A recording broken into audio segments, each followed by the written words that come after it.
দুইটা কথার মধ্যে আপনি কোনো তফাৎ দেখেন কিনা? ওই ইন্টারভিউ থেকে এই কথা যেভাবে বলেছেন ঠিক সেভাবেই আমি বলছি। প্রধান উপদেষ্টা মেহেদী হাসানকে যেটা বলেছেন যে আওয়ামী লীগ দল হিসেবে বৈধ, তবে এখন কার্যক্রম স্থগিত, যে কোনো সময়ে কার্যক্রম চালু হতে পারে। এরপর মেহেদী হাসান পাল্টা প্রশ্ন করেন, আপনি বলতে চাচ্ছেন আপনি স্থগিতাদেশ তুলে নিতে পারেন? জবাবে প্রধান উপদেষ্টা বলেছেন স্থগিতাদেশ তুলে নেওয়া একটা সম্ভাবনা, মানে there is a possibility.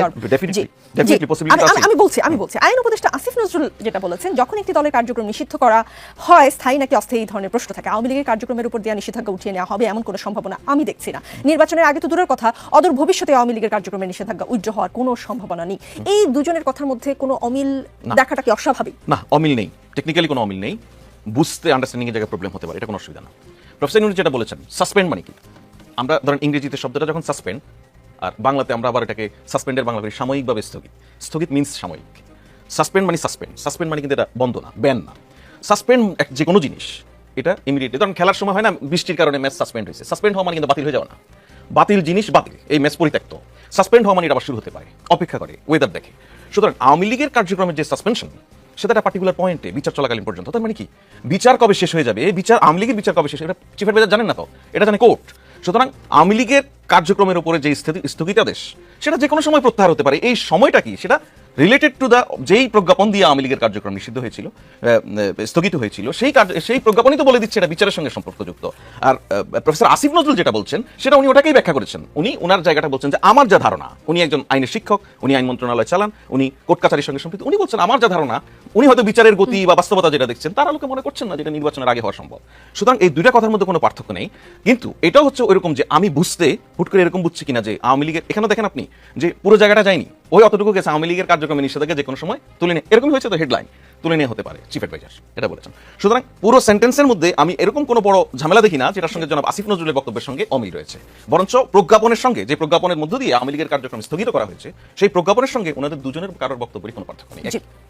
Mostafa Firoz, কবি ও চিন্তক ফরহাদ মনসার বলেছেন কিছুক্ষণ আগে, আপনি যে কথাটা বলছিলেন যে কিছু তরুণ ছাত্রদের মন্ত্রণালয়ে নিয়েছেন, এই অধিবেশনে গিয়ে যে বক্তব্য রেখেছেন, মেহেদী হাসানকে যে ইন্টারভিউটা দিয়েছেন, সেটা নিয়ে নানান ধরনের আলোচনা তো চলছেই। বিএনপির চেয়ারপারসনের উপদেষ্টা ও সাবেক বিরোধী দলীয় চিফ হুইপ জয়নাল আবদিন ফারুক বলেছেন, প্রধান উপদেষ্টা এক সাক্ষাৎকারে যে মন্তব্য করেছেন তা আগামী জাতীয় নির্বাচন নিয়ে জনমনের সংখ্যা আরও বাড়িয়ে দিয়েছে। বলেছেন অনেকেই নাকি তাকে আরও 5 বছর ক্ষমতায় থাকতে বলেছেন। এমন বক্তব্য দিয়ে তিনি আসলে কি বার্তা দিতে চাচ্ছেন, সেটাই এখন প্রশ্ন। তিনি এই কথা বলে নির্বাচন নিয়ে সংখ্যা আরো বাড়িয়ে দিয়েছেন। রাজনীতিবিদদের মধ্যে নির্বাচন নিয়ে সংখ্যা বাড়িয়েছেন প্রধান উপদেষ্টা, তিনি কি সেটা জানেন? জি, আপনাকে ধন্যবাদ। It's a seriously bad example of journalism, bad journalism. Mostafa Firoz ভাই ইঙ্গিত করেছেন,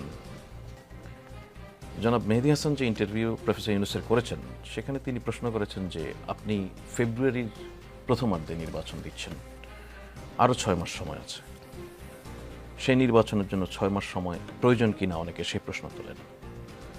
সেটাকে রেসপন্স করে প্রফেসর ইউনূস বলেছেন, অনেকে বলেন যে আপনি আরও থাকেন, আরও 5 বছর থাকেন, আরও 50 বছর থাকেন, আরও 10 বছর থাকেন, এরকম বলে।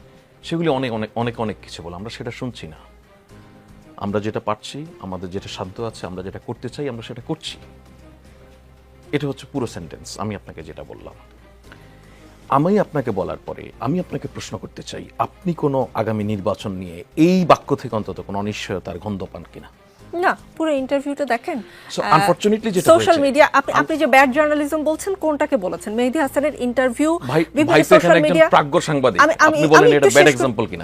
প্রশ্নটা শেষ করি। মেহেদী হাসানের ইন্টারভিউটা নিশ্চয়ই আপনি ব্যাড এক্সাম্পল বলছেন না, তার ইন্টারভিউতে পুরো পরিষ্কার কি বলা হয়েছে। আমি মেহেদী হাসানের সমস্যা কোথায়? সেই ইন্টারভিউটার একটা উত্তরের যেখানে যেই অংশটুকু কার্ড আকারে ছেপে দিলে জনমনে কনফিউশন, দেখুন কনফিউশনের মাত্রাটা কোন পর্যায়ে গেছে, এই কনফিউশন ধরে পলিটিক্যাল পার্টিকে আমরা স্টেটমেন্ট দিতে দেখেছি।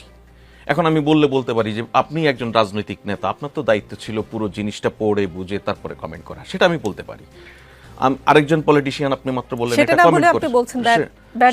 এখন আমাদের একটা ব্যাড জার্নালিজমের কারণে আমরা একটা খণ্ডিত অংশ পলিটিশিয়ানদের হাতে তুলে দিলাম, মানুষ কমেন্ট করতে শুরু করলো।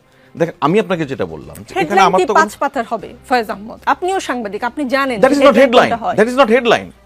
হেডলাইন আপনার যদি হেডলাইন 5 পাতার না, আপনি হেডলাইন দিয়ে যদি সঠিক তথ্যকে রিপ্রেজেন্ট করতে না পারেন, Headline আপনি দিয়ে আমাকে যদি জার্নালিজমের কথা রাজনীতি- বলেছেন তো আমি শেষ করি রাজনীতি আমি শেষ ক্রেতারা আমি শেষ বক্তব্য করি দেন। আমি শেষ করি জি। যেই হেডলাইন দিয়ে হেডলাইন আপনি যেহেতু হেডলাইনের প্রশ্নটা তুললেন, ওটা ফটোকার্ড হেডলাইন ছিল না, হোয়াট এভার, তারপর আপনি যখন হেডলাইন বললেন, যেই হেডলাইন দিয়ে আপনি বার্তাটাকে মেসেজটাকে রংলি রিপ্রেজেন্ট করবেন, এটা আপনার সিরিয়াস ব্যর্থতা জার্নালিজমে, যে আপনি হেডলাইন ঠিক করতে পারেন না। জার্নালিজম একটা হেডলাইন সেট করতে পারার যোগ্যতা কিন্তু অনেক বড় যোগ্যতা। সুতরাং আমি ওই টেকনিক্যাল ওই গ্রামাটিক্যাল আলোচনায় যাচ্ছি না, আমি শুধু এতটুকু বলছি যে আপনি শুধুমাত্র আপনার মুখরোচক, আপা এটা মানেন তো যে আপনার টকশো থেকেও কেটে কেটে অনেক অংশ ছাড়া হয় রিলস আকারে। কেন ছাড়া হয়? Click bytes. হ্যাঁ, কদিন আগে দেখছিলাম আপনি আমেরিকা চলে যাচ্ছেন সব পরিবারে, এই ফেসবুকে দেখছিলাম, ক্লিক বাইটস, নাথিং।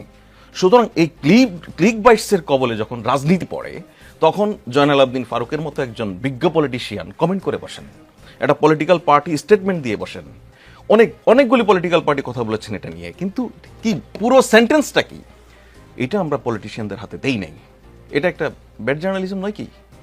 যে আপনি পুরো বিভ্রান্ত করছেন, মানে মানুষকে বোঝাচ্ছেন যে প্রফেসর নিউজ বলছে যে তাকে আরো 5 বছর 50 বছর না গেলে কি হয়, এটা সে বলছে, সেটা তো বলেনি। সে বরঞ্চ তার জোর দিচ্ছে ফেব্রুয়ারির প্রথম সপ্তাহে যে প্রথমার্ধেই যে নির্বাচনটা হবে সেটা নিয়ে আমরা কাজ করছি। অনেকে অনেক কথা বলছে, কেউ বলছে যে আরো আগে হয়ে যেতে পারে, কেউ বলছে আরো না হলে অসুবিধা কি হয়, সেটাকে আমরা পাত্তা দিচ্ছি না, বরঞ্চ আমাদের লক্ষ্যে আমরা স্থির। সেই জায়গাটা বলতে গিয়ে, সেই জায়গাটা বলার পরে যদি আগামী নির্বাচন নিয়ে অনিশ্চয়তা তৈরি হয়, পলিটিশিয়ানরা দেখে থাকেন, তাহলে এটা রাজনীতি এবং একই সঙ্গে আমি বলবো জার্নালিজম ফেল করেছে। এই দুইটা কথা